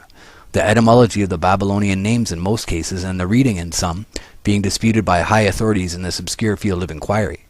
Were the linguistic points proved, it would be hard to resist the power of the argument, in spite of various difficulties arising from the scanty text of Genesis itself. As it is, although all other solutions of the knotty biblical problem may be subject to still graver objections, the following questions militate too strongly against Professor Delitzsch's solution. Why, if the stream of Eden be the middle Euphrates, is it left unnamed in the narrative? Though it is certain that the Hebrews were perfectly familiar both with the middle and the upper course of that river. Why, if the Pison and Gihon designate the canals Palakopas and Shat and Nil, are they said to compass the lands which the canals only traverse? If the lower Tigris be meant by the Hiddekel, why is this river described as flowing in front of Assyria, which lay above the central Mesopotamian lowland asserted to be Eden? How should a writer familiar with the whole course of the Tigris deem its lower part a branch of the Euphrates? Why should Cush, a name which commonly designated Ethiopia, have been used by the narrator in a sense in which it nowhere else occurs in the scriptures, without the least further definition? Why, on the other hand, is Havilah, if the Arabian borderland so well known to the Hebrews to be meant, so fully described by its products? Who tells us that the gold, the bdellium, and the shoham of Babylonia were also characteristic of the adjoining Havilah? But whether these objections, in the present stage of Assyriological studies, be fatal to the theory of Professor Delitzsch or not, we have no hesitation in saying that his dissertation, amplified as it is by the supplementary treatises on the ancient geography and ethnology of the Mesopotamian and neighboring countries of Canaan, Egypt, and Elam, is a perfect treasury of knowledge, made most accessible by excellent indexes, and probably the most brilliant production in all biblico-Assyriological literature. At the present writing, the latest monograph upon the subject is the one just published in the Revue de l'Histoire des Religions, from the pen of M. Beauvoir. This locates the Eden of ethnic traditions in America, and ascribes to the Celtic race no small influence upon the Greco-Roman mythology in the development of such ideas as those pertaining to the gardens of the Hesperides, the Isles of the Blessed, etc. The site advocated is not new, though the line of argument is fresh and scholarly. The hypothesis that the cradle of the race is to be sought in America has before found advocacy at the hands of J. Klaproth, Gobineau, and others. That this, however, is not to be the last and only word on the subject is evident from the fact that, in a huge work just from the press, an English writer says, "If there be an earthly original for the heavenly Eden, it will be found in equatorial Africa, the land of seething, swarming, multitudinous, and colossal life. This was the world of wet and heaven of heat, the land of equal day and dark, that supplied the two truths of Warti, Egyptian, the top of the world, the very nipple, the kapah, of the breast of earth, which is there one vast streaming fount of moisture quick with life. So surely as a topographical Meru is found in Habesh, so surely is the earthly paradise the original of the mythical which was carried forth over the world by the migrations from Cam, to be found there, if at all." In fine, so resultless seem all discussions and investigations in this field that in his work on the Patriarchs of Humanity, Dr. Julius Grill, like Noldke, prefers to locate lost paradise in utopia, and to deny it all historic reality. Evidently the naturalists and the ethnologists, the comparative mythologists, and Kulturgeschichtschreiber have not yet solved the problem. Their mother region of the human race is as elusive and protean as are any of the terrestrial Edens of theology, or of legend, or of poetry. Thus far, then, all search has been fruitless. Paradise is indeed lost. The explorer cannot find it. The theologian, the naturalist, and the archaeologist have all sought it in vain. Representative voices out of every camp are heard confessing utter ignorance as to the region where human history began. The problem, says Professor Ebers, remains unanswered. End chapter 3. Chapter 4. Part 2. A new hypothesis. The hypothesis and its admissibility, its effect upon the problem, and its solution. When Newton said, hypotheses non fingo, he did not mean that he deprived himself of the facilities of investigation afforded by assuming in the first instance what he hoped ultimately to be able to prove. Without such assumption, science could never have attained its present state. John Stuart Mill. In scientific investigations, it is permitted to invent any hypothesis, and if it explains various large and independent classes of facts, it rises to the rank of a well-grounded theory. Charles Darwin. Chapter 1. The Hypothesis. The golden guess is morning stall to the full round of truth. Tennyson. From the foregoing chapters it would seem as if nearly every imaginable site for the Gan Eden of Genesis had been proposed, examined, and found unavailable. One, however, remains, a region of rarest interest in astronomical, physical, and historical geography, the natural center of the only historic hemisphere. Considering the fascination of the subject, and the inexhaustible ingenuity that has been expended upon it, it seems remarkable that it should be left to the closing years of the 19th century to bring forward and seriously to test the proposition that the cradle of the human race, the Eden of primitive tradition, was situated at the North Pole, in a country submerged at the time of the deluge. This is the hypothesis which it is proposed in the following pages to examine, and according to the evidences to adjudge. We propose to make the test both strict and comprehensive. Hypothesis, however promising, must be brought face to face with reality. Ours, like its numberless predecessors, must be rejected if the solid facts of any of the following sciences show that it is inadmissible. General geogony, or the science of the origin of the earth, is point 1. Point 2. Mathematical or astronomical geography, particularly its teaching as to the inhabitableness or uninhabitableness of the circumpolar region with respect to light. Point 3. Physiographical geology, particularly its teachings as to the probability or improbability of the former existence and subsequent submersion of a circumpolar country. Point 4. Prehistoric climatology, particularly with reference to the temperature at the pole at the time of the beginning of human history. Point 5. Paleontological botany. Point 6. Paleontological zoology. Point 7. Paleontological anthropology and ethnology. And point 8. Comparative mythology viewed as the science of the oldest traditionary beliefs and memories of mankind. On the contrary, if the hypothesis is capable of meeting this eightfold test, and especially if we can show, not only that it is admissible, but also that in greater or less degree it is supported by the positive evidence of the facts in nearly all of these fields of knowledge, we shall afford a much more complete and convincing verification than is at all usual in matters of prehistoric research. Footnotes 47.1. As to the alleged newness of the above hypothesis, it is proper to say that something like a year elapsed after its full acceptance and public announcement by the writer before he could find any evidence that it had ever been entertained or advocated by any other person. He then met with the allusion in the passage quoted from Bishop Hewitt as a motto to chapter 2 of the preceding part, and with a similar allusion in an anonymous article in Dickens' All the Year Round. Whether these were more than rhetorical flourishes he was long in doubt. Not until after the manuscript of the present work had been completed, packed, and addressed to the publishers, was the doubt resolved by finding in an anonymous English magazine article of more than 30 years ago this brief statement: Pastelius, or Pastellus, will have it that paradise was under the North Pole. Who Pastellus was and what he wrote upon the subject remain to be investigated. Suffice to say that up to the date of this writing the author has found no book or tractate in which the above hypothesis has ever been advocated. This fact renders some of the mottos prefixed to the chapters farther on remarkably significant and impressive. In many cases their authors express truths which they themselves did not perceive. Chapter 2. Important new features at once introduced into the problem of the site of Eden. Significance of these for a valid solution. A quote from John Stuart Mill. Quote, "It appears then to be a condition of a genuinely scientific hypothesis that it be not destined always to remain an hypothesis, but be certain to be either proved or disproved by that comparison with observed facts which is termed verification. Verification is proof. If the supposition accords with the phenomena, there needs no other evidence of it." John Stuart Mill.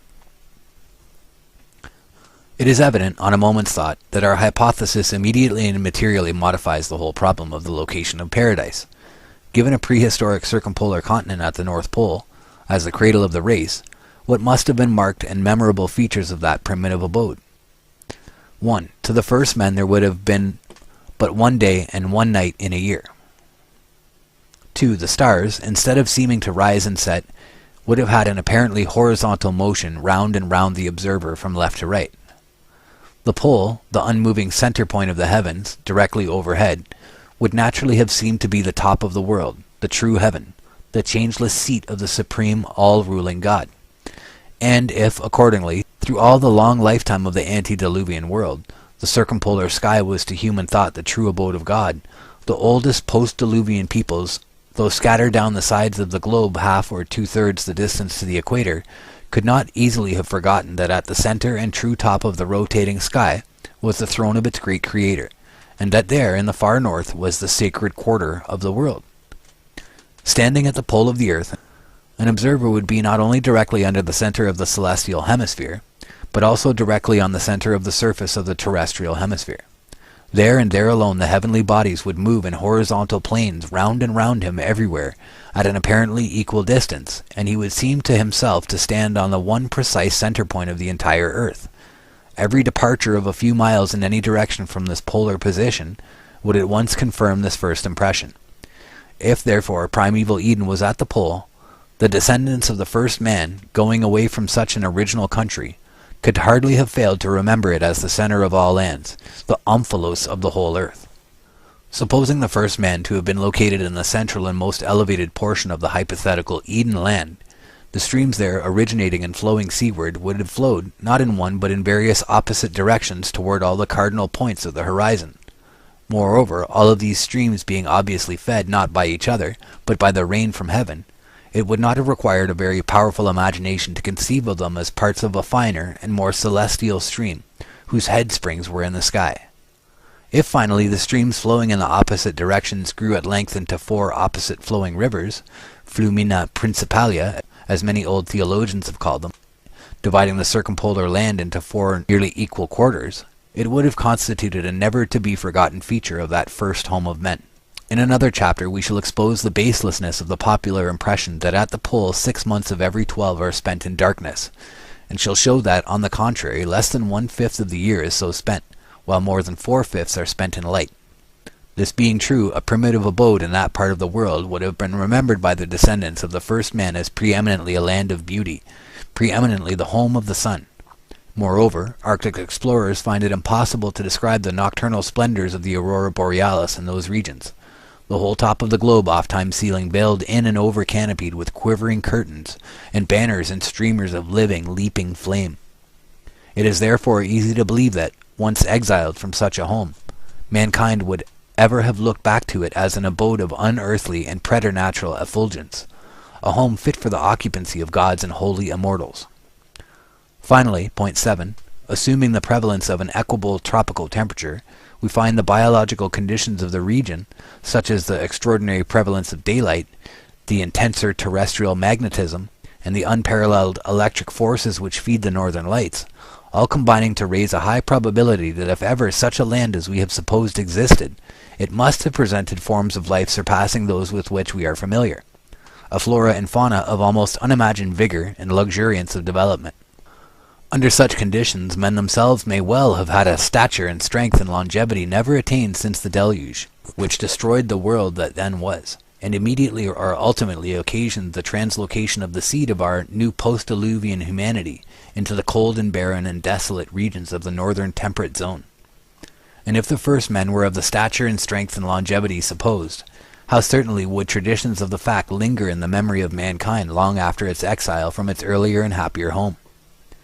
Glancing back now over these various points, one instantly sees that they present conditions of human existence totally unlike the conditions of life as we know it, or as it has ever been known in what are called historic ages. They necessarily modify in the profoundest manner the whole problem of the site of Eden. No solution ever heretofore presented exposed itself to refutation at so many points. None ever before postulated so extraordinary an adjustment of both heavens and earth. None ever before required, in order to its establishment, so incredibly wide a concurrency of testimony. Against no other has it ever been possible for the very stars in their courses to fight.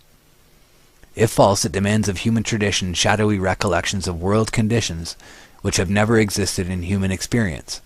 An hypothesis so peculiarly difficult must surely break down, if it be not true. Promising the reader, therefore, not a new ignis fatuus chase, but at least the satisfaction of a definite result as respects one hypothesis, we cordially invite his critical and patient attention to the facts to be presented in the following chapters. Part 3. The hypothesis scientifically tested and confirmed. Chapter 1. The testimony of scientific geogony. Chapter 2. The testimony of astronomical geography. Chapter 3. The testimony of physiographical geography. Chapter 4. The testimony of prehistoric climatology. Chapter 5. The testimony of paleontological botany. Chapter 6. The testimony of paleontological zoology. Chapter 7. The testimony of paleontological anthropology and ethnology. Chapter 8. The conclusion of this part. Quote, "It follows that man, issuing from a mother region, still undetermined, but which a number of considerations indicate to have been in the north, has radiated in several directions, that his migrations have been constantly from north to south." Le Marquis de Saporta, in Popular Science, 1883, page 753. Eine jeder Reis der ehemaligen Every journey undertaken after the ice-gated island world in the north of America knows of signs of the former presence of a people inhabiting lands which today seems to be no longer a human foot. Dr. F. Boas, in the Journal of the Society for Geography in Berlin, Volume 18, 1883, page 118. Could it once be proven that the Arctic terminus of the Earth has always been the icebound region which it now is, and which for thousands of years it has been, it would of course be useless to entertain for a moment the hypothesis that the cradle of the human race was there located. Probably the popular impression that from the beginning of the world the far north has been the region of unendurable cold has been one of the chief reasons why our hypothesis is so late in claiming attention. At the present time, however, so far as this difficulty is concerned, scientific studies have abundantly prepared the way for the new theory. That the Earth is a slowly cooling body is a doctrine now all but universally accepted. Okay. The problem is that he still thinks of the Earth as a ball. In saying this, we say nothing for or against the so-called nebular hypothesis of the origin of the world. For both friends and foes of this unproven hypothesis believe in what is termed the secular cooling or refrigeration of the Earth. All authorities in this field hold and teach that the time was when the slowly solidifying planet was too hot to support any form of life, and that only at some particular time in the cooling process was there a temperature reached which was adapted to the necessities of living things. On what portion of the Earth's surface now would this temperature first be reached, or would it everywhere be reached at the same time? These are most interesting questions, and the writer has often marveled that in scientific treatises on the cooling globe, we're going to skip. This is about solar heating and cooling. We know from some of the other stuff that we looked at that once you get past a certain point going northward, it does become warm. And the reason that I think that is, as mentioned in other texts, is that there's actually warm air blowing down from the heavens above. So, I'm going to skip this part entirely, because that's all that it is. It talks about the cooling of the Earth mass. And it has absolutely no bearing. So we're going to skip that chapter. The testimony of astronomical geography. The nights are never so dark at the pole as in other regions, for the moon and stars seem to possess twice as much light and effulgence. In addition, there is a continuous light in the north, the varied shades and play of which are amongst the strangest phenomena of nature, from Rambossen's Astronomy. The fact which gives the phenomena of the polar aurora its greatest importance is that the earth becomes self-luminous, that, besides the light, which as a plane it receives from the central body, it shows a capability of sustaining a luminous process proper to itself. From Humboldt. We are apt to think of an unbroken night of 6 months at the pole. Eminent scientific authorities speak as if this conception were correct. Thus, Professor Geikie, in his admirable New Manual of Geology, writing of the Arctic flora of the Miocene age, says, "When we remember that this vegetation grew luxuriantly within 8 degrees and 15 minutes of the North Pole, in a region which is in darkness for half of the year, we can realize the difficulty of the problem in the distribution of climate which these facts present to the geologist." In like manner, Sir Charles Lyell, discussing the question of the possibility of whales reaching the supposed open sea at the pole, says, "They could pass under considerable barriers of ice, provided there were openings here and there, and so they may, perhaps, reach a more open sea near the pole, and find sustenance there during a day of more than 5 months' duration." From such representations as these, the reader naturally carries away the impression that daylight lasts at the pole somewhat over 5 months, while all the rest of the year the region is shrouded in darkness. Were this true, it would certainly be an unpromising region in which to search for the terrestrial paradise. Fortunately for our hypothesis, this conception of the duration of the polar night is very far from true. The half-yearly reign of darkness exists only in the uninstructed imagination. Astronomical geography teaches that, as respects daylight, the polar regions are and always have been the most favored portions of the globe. As early a popularizer of natural science as the Reverend Thomas Dick set forth the real facts as follows. Quote, "Under the poles, where the darkness of night would continue 6 months without intermission if there were no refraction, Total darkness does not prevail one half of this period.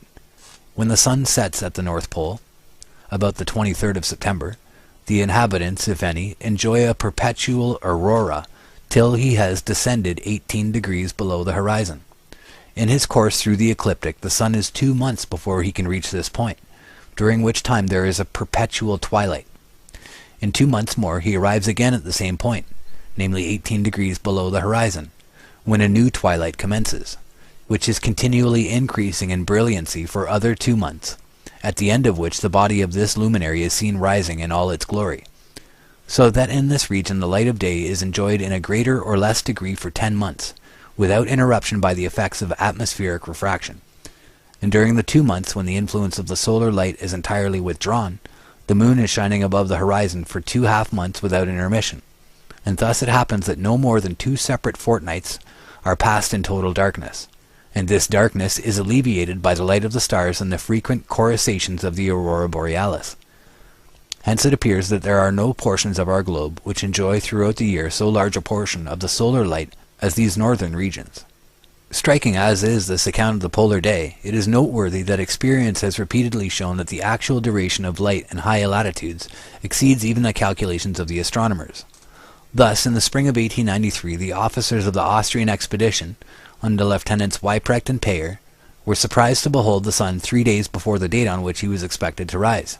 A late writer thus states the case. In the latitude of 79 degrees 15 minutes north, in which the Tegethoff was lying, the sun ought to reappear above the horizon on the 19th of February, but, owing to an effect of refraction, due to the low temperature prevailing, minus 30 degrees, the explorers were able to salute its rays 3 days earlier. Lieutenant Payer's own account is as follows. Though the sun did not return to our latitude, 78 degrees 15 minutes north, 71 degrees 38 minutes east, or longitude, till the 19th of February, we were able to greet his beams 3 days previous to that date, owing to the strong refraction of 1 degree in 40 minutes, which accompanied a temperature of minus 30 degrees. Still more remarkable was the experience of Barentz's Arctic expedition almost 300 years ago. Dr. Dick alludes to it as follows. The refractive power of the atmosphere has been found to be much greater, in certain cases, than what has now been stated. In the year 1595, 1596 and 7, a company of Dutch sailors having been wrecked on the shores of Novaya Zemlya, and having been obliged to remain in that desolate region during a night of more than 3 months, it was a little less than 3 months, beheld the sun make his appearance in the horizon about 16 days before the time in which he should have risen according to calculation, and when his body was actually more than 4 degrees below the horizon. The only explanation of this astonishing phenomenon which the same writer offers is found in this appended clause, which circumstance has been attributed to the great refractive power of the atmosphere in those intensely cold regions. This is so unsatisfactory that not a few prefer to believe what seems entirely incredible, namely that Barentz and his men in the short space of less than 3 months made a blunder of 16 days in their time record. Not likely. Professor Nordenskjold has recently referred to the case as follows. On the 4th November, the sun disappeared and was again visible on the 3rd Feb through the 24th Jan. These dates have caused scientific men much perplexity, because in latitude 76 degrees north, the upper edge of the sun ought to have ceased to be visible when the sun's south declination in autumn became greater than 13 degrees, and to have become visible again when the declination again became less than that figure. That is to say, the sun ought to have been seen for the last time at Barentz's ice haven on the 7th and 11th October, and it ought to have appeared again there on the 14th through the 4th of Feb. It has been supposed that the deviation arose from a considerable error in counting the days, but this was unanimously denied by the crew who wintered.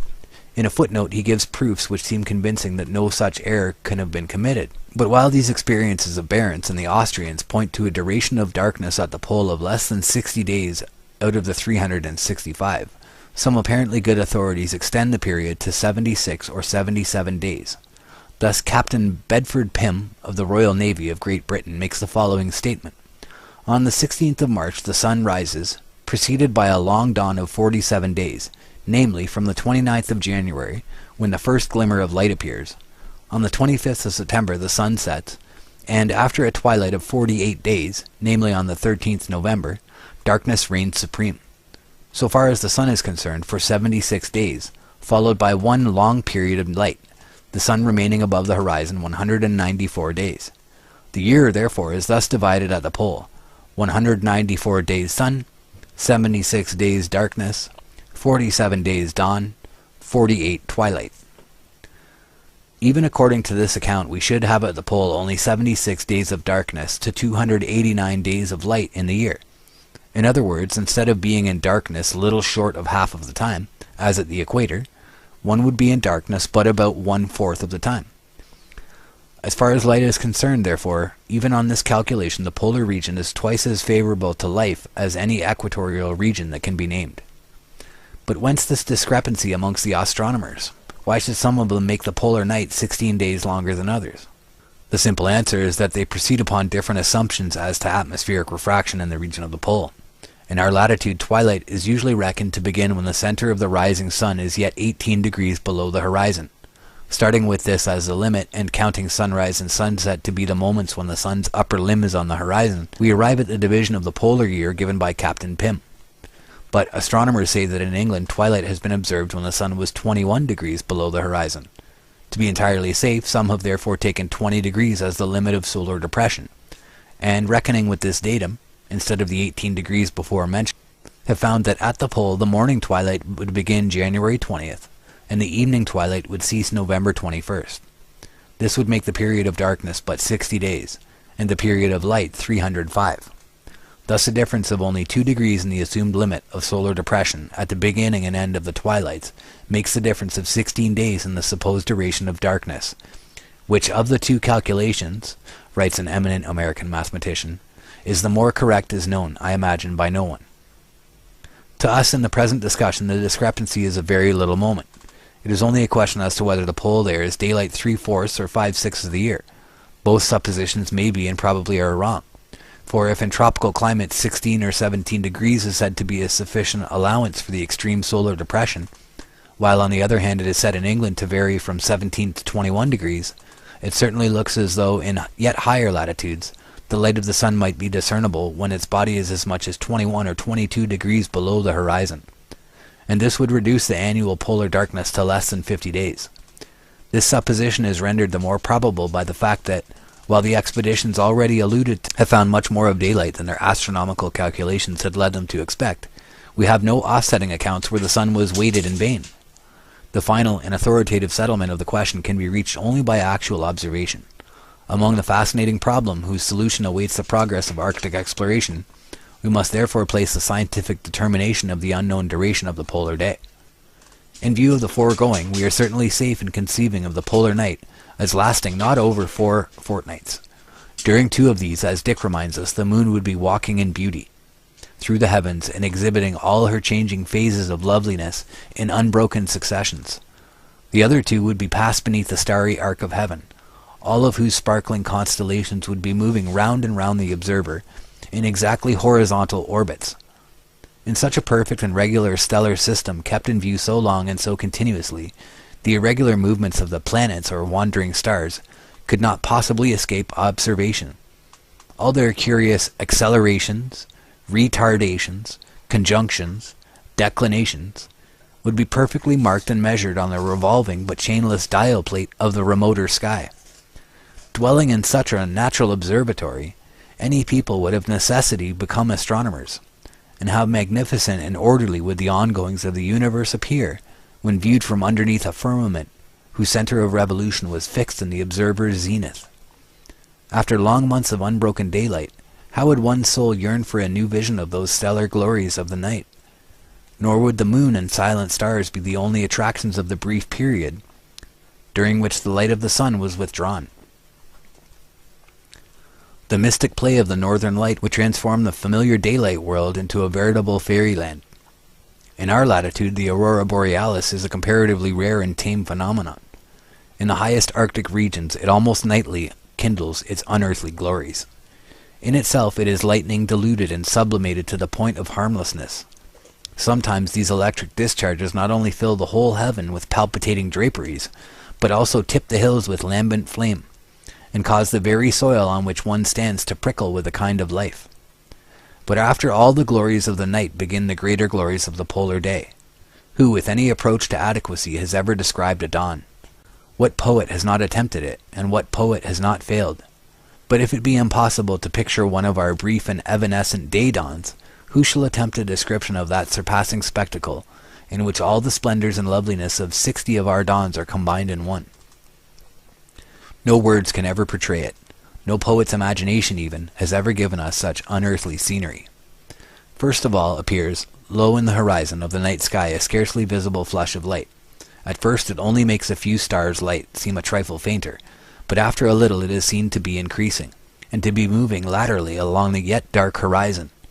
24 hours later, it has made a complete circuit around the observer, and is causing a larger number of stars to pale.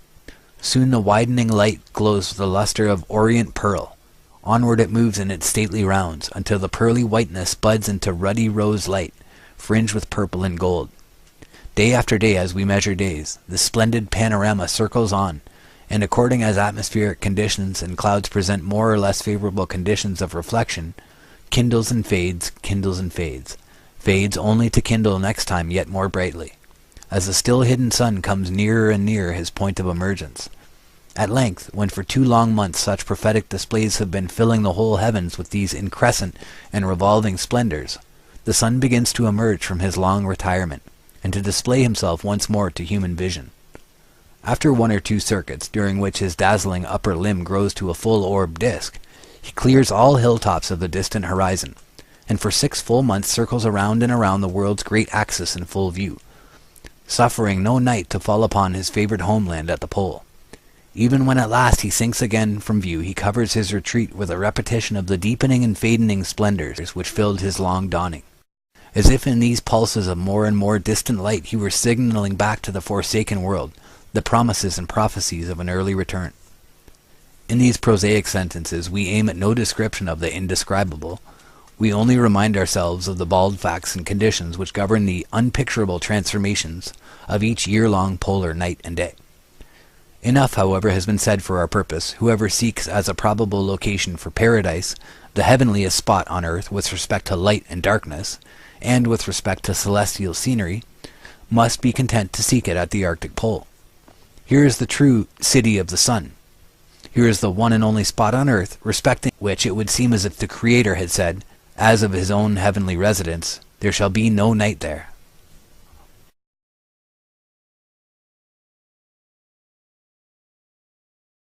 Chapter 3. The Testimony of Physiographical Geology. Arctic geology contains the keys to the solution of many riddles. That's from Professor here. That's translated from German. Another quote from Baron Nordenskjöld. An extensive continent occupied this portion of the globe when these strata were deposited. Baron Nordenskjöld. Our hypothesis calls for an antediluvian continent at the Arctic Pole. It is interesting to find that a writer upon the deluge, writing more than 40 years ago, advanced the same postulate. Is the supposition that there existed such a continent scientifically unadmissible? So I'm going to pause here. Chapter 3, The Testimony of Physiographical Geology.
Position of the cosmical tree, the course of the backward flowing ocean river, the correlation of the navels of earth and heaven, not to enumerate other points, can hardly fail to attract the lively attention of all students and teachers of ancient mythology and mythical geography.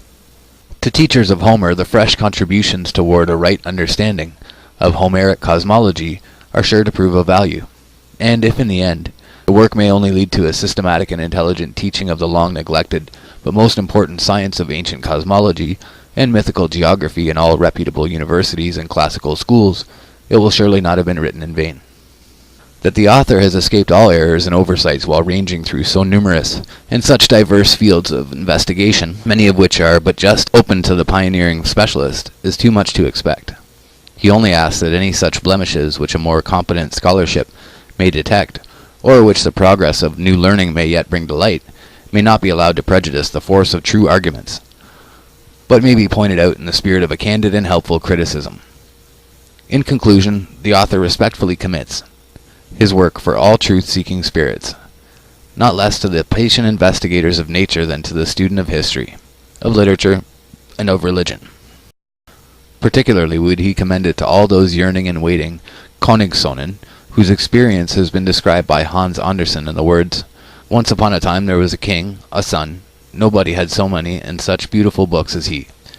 In these all that had ever happened in the world he could read and see depicted in splendid engravings. Of every people and of every land could he get information. But as to where the Garden of Eden was, not a word was to be found therein. Just this it was, on which he meditated most of all." Paradise Found by William Warren. And we're just going to go through some of the illustrations first of all, so that we can see the parallels to flat Earth. And it's kind of important just to look at this first. So, the night skies of Eden.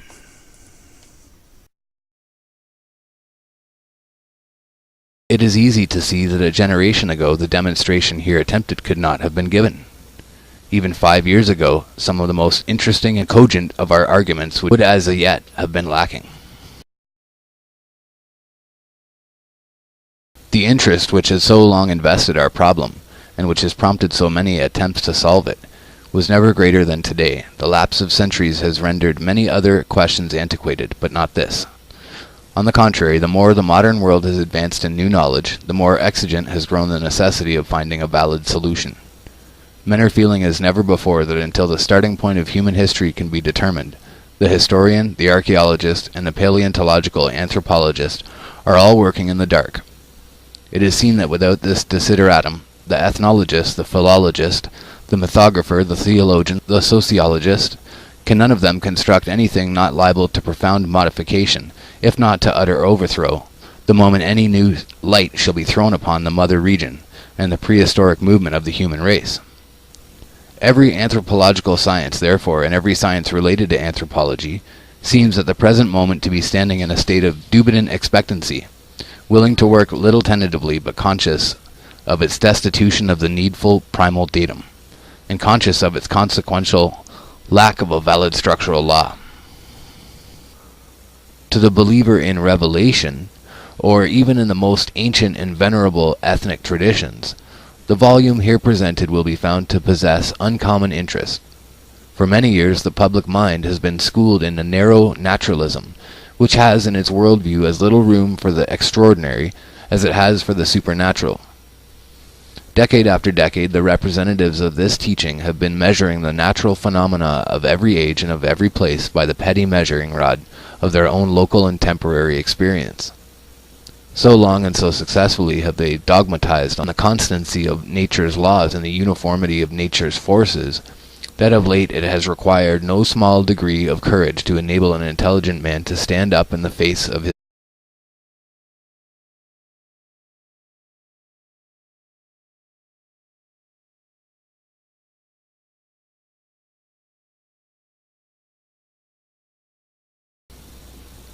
Paradise Found by William Warren, The Cradle of the Human Race at the North Pole.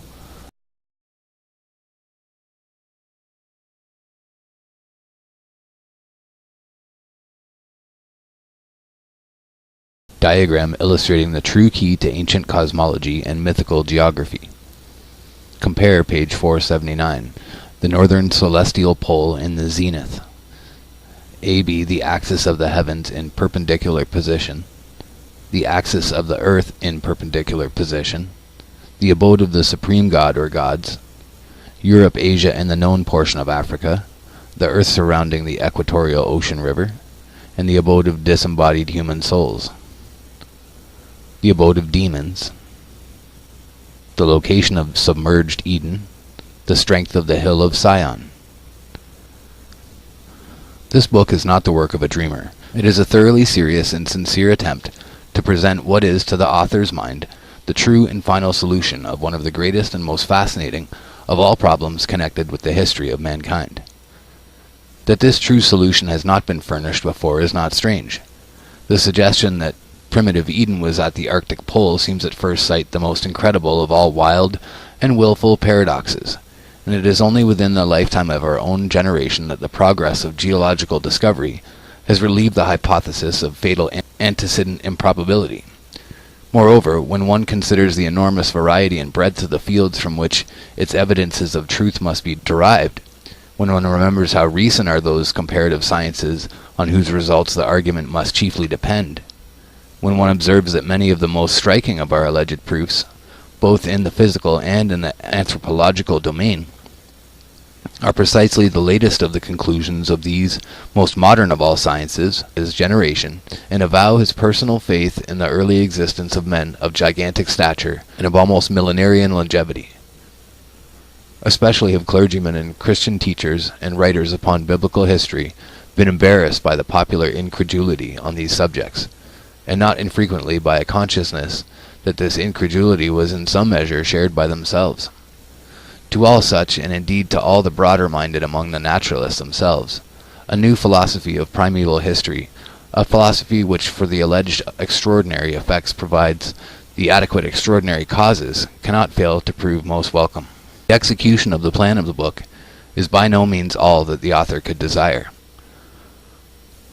To the elaboration of so vast an argument, the materials for which must be gleaned from every possible field of knowledge, the broadest and profoundest scholar might well devote the undistracted labor of a lifetime. To the writer loaded with the cares of a laborious executive office, there were lacking both the leisure and the equipment otherwise attainable for so high a task.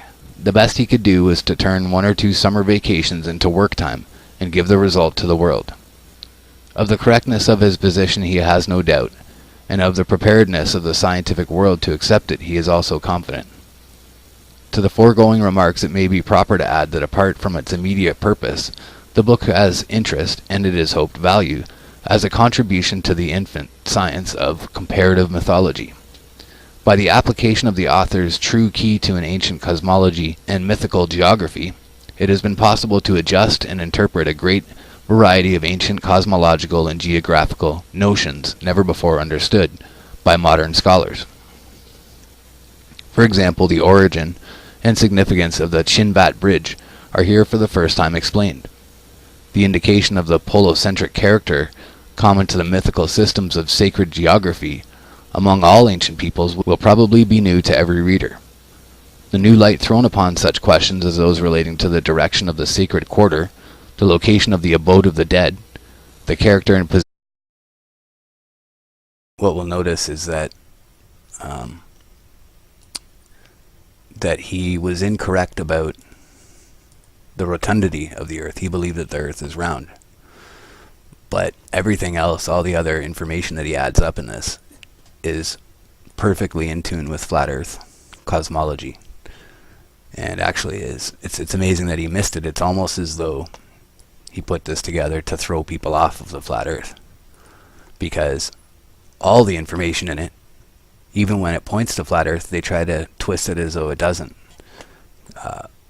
indicate a flat earth. And we've all seen the Egyptian cosmology pictures, and you'll see that he tries to say that the Egyptians say that the earth was round. So, just kind of funny. So that was the antipodal polar mountains. This is a great chapter. We're going to get to this shortly. Part 4, the fourth part. Part 4th. The hypothesis confirmed by ethnic traditions. Chapter 1, the ancient cosmology and mythical geography. The cradle of the race in the Japanese, Chinese, Aryan, Hindu, Iranian, Persian, Akkadian, Assyrian, Babylonian, ancient Egyptian, and ancient Greek. And as I was saying, those are all perfect flat earth cosmologies. There's no doubt about it. We'll go through each one, including the Greeks. Yeah, Homer. That Homer talks about the firmament, and Hades, and heavens, and angels, and Zeus, and all of that. The heavenly chariots, the earth of the Hindus, Bharata, Kimpurusha, Haravarska, the earth of the Hindus. And we've seen that before in other... We have the CGI of that. And then again, so this would be Mount Meru in the center, sticking up. The Hindus number 2.